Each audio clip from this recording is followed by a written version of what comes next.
Hi everybody, today I'm sharing with you a more in-depth tutorial onto how I have managed to retouch this image on Photoshop as I promised. Now, as you can see that she has a lot of eye boogers due to her being asleep the whole morning. Not only when she came in for her session, but according to her mom, when they were at home as well. So let's call it eye boogers for now because I seriously have no idea what else to call it.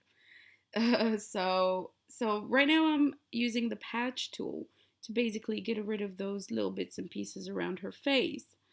Um, the patch tool is a great tool. Now you can see that I'm trying to use the patch tool to get rid of the eye boogers at the edge of her eyes, but it's not working out. It just does not look right. So I'm going to leave it now and just do the other bits around her face, get rid of them. So a little tip for you when you're using the patch tool, that when you use it, try not to use it after applying an action or an adjustment layer. Why? Somebody actually asked that in the group. Why is my patch tool so patchy around the edges when I use it? So basically that happens after you create a adjustment layer or an action layer and then you flatten and you try to use it or it doesn't work. So I don't really know why that happens, but my advice to you is that you use it as soon as you open your image from Camera Raw. That way you will not get the patchy edges. So now I'm moving on to actually trying to fix her right eye.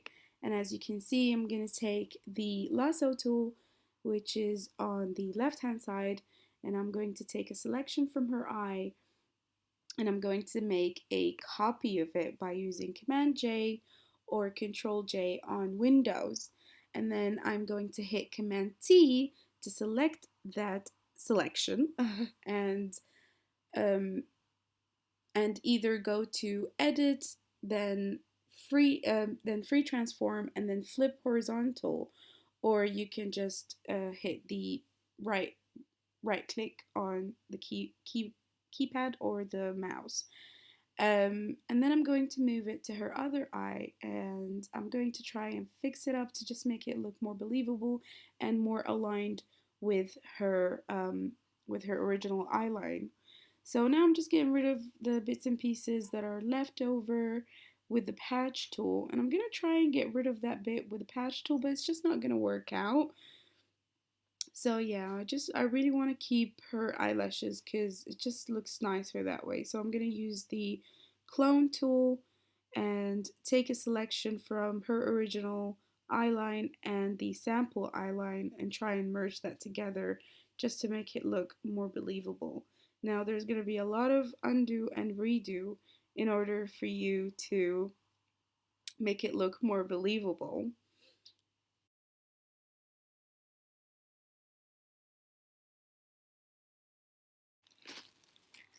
Okay, so now that I'm finished with the clone tool and making it more realistic, I'm going to try and fix the edges of the bed just because I didn't pay attention to it before I shot this or like when I organized for the session, and I don't know why it did not, I did not fix it like before the shoot.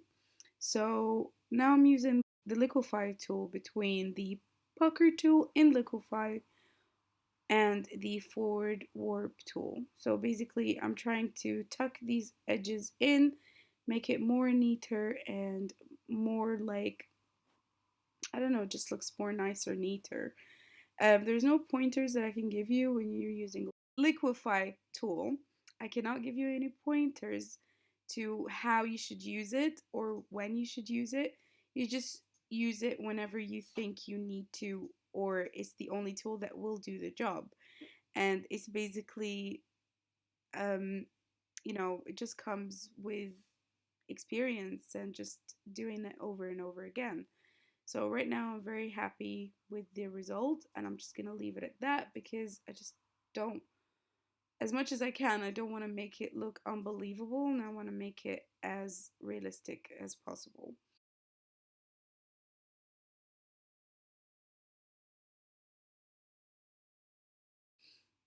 So right now, because her skin really doesn't need any editing, she's got such beautiful skin. There's no editing needed and no smoothing needed. So I usually tend to keep it the way it is if baby has really nice skin, just because I like the sharpness of that and yeah, just the sharpness of it. So now I'm using the curves adjustment layer because it's awesome and you can do a lot with it. And that is it. That is how I edited this image. I hope you found this somehow helpful for everybody who asked.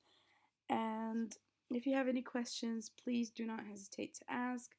I would be more than happy to help. And hopefully, I'll do these again. See you next time. Bye.